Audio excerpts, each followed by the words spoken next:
Hi everyone, this is Ashish Dhyani. Welcome to InfosecTrain, and today we are going to discuss about macros.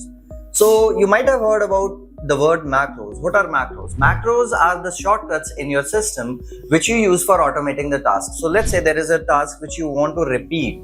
Let's say you want to print a passphrase or you want to print a phrase multiple times. So what you will do, you will write a code which will be a macro that will run in the backend and it will print the same phrase multiple times. So this can be used in the Microsoft Word, Microsoft Excel, but attackers can also use it.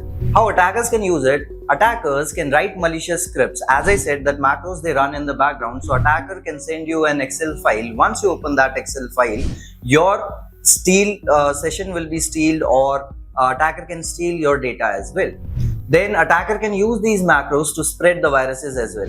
So attacker will write a script and will create a virus, and that virus will be spread in your system. It will affect all your files or the whole device, right? To stay secure from the macros, what we have to do is, first thing, do not open unknown files or unknown documents. Second thing, we have to disable the macros in our system so that we can stay secure.